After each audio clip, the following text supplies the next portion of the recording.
You follow the recipe, you knead the dough, you cook it on a hot pan, and still your chapati turns hard every single time. Before you blame the flour or your stove, there's one small habit that might be ruining everything without you realizing it. Chapati is supposed to be soft, warm, and flexible. It should bend easily and stay tender even after it cools down. But for many people, chapati turns stiff, dry, or chewy, and it feels frustrating because it looks right but eats wrong. This matters because chapati is a daily food for millions of people. When it's hard, it's harder to enjoy, harder to digest, and honestly, less satisfying. Today, we're breaking down why chapati turns hard and what simple changes actually make it soft every time. Let's start with the flour because this is where most people go wrong. Many people use very fine or overly processed atta and think smoother is better. In reality, chapati needs flour with enough fiber and strength to hold moisture. Another common mistake is adding water too fast. When you dump in water all at once, the flour doesn't hydrate evenly. Some parts get sticky while others stay dry, and that uneven dough leads to hard chapatis later. Kneading is another big issue. A lot of people under-knead because they're in a hurry. Chapati dough needs time and pressure so gluten can develop and stretch properly. On the other hand, some people over-knead until the dough becomes tight.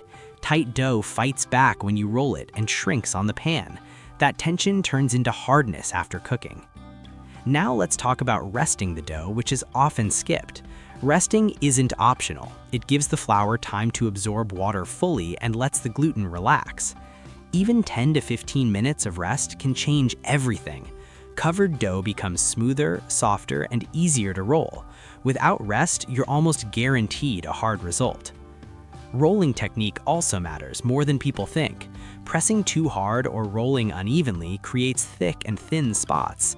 Thick areas don't cook properly and thin areas dry out fast. Cooking temperature is another silent problem. If the pan is too cool, the chapati dries before it cooks.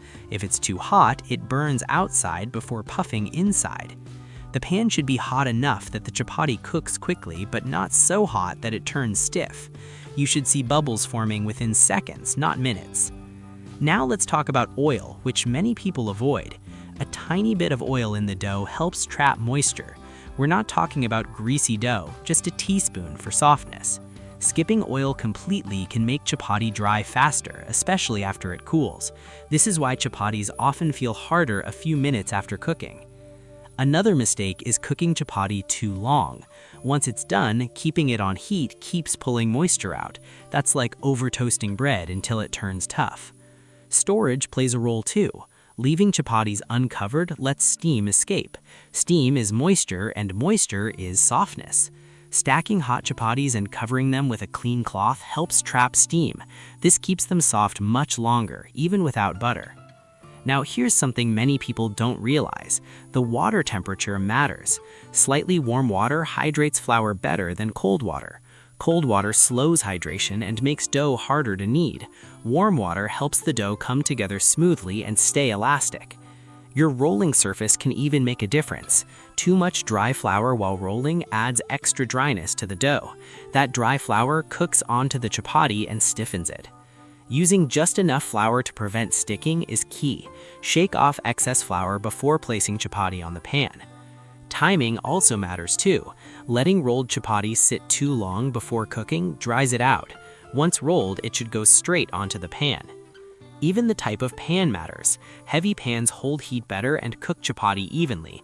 Thin pans lose heat quickly and cause uneven cooking. Finally, mindset matters more than people think. Rushing through chapati making almost always leads to mistakes. Calm, steady movements produce better results.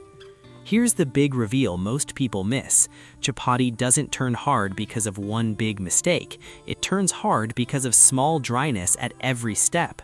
A little less water, a little less rest, a little more heat, and a little extra time on the pan all add up. When you protect moisture from start to finish, softness becomes automatic. So let's keep it simple. Use good flour, add water slowly, knead until soft, and always rest the dough. Cook on the right heat, don't overcook, and keep chapatis covered after cooking. If this helped you understand chapati in a new way, hit the like button and subscribe for more simple food and health tips.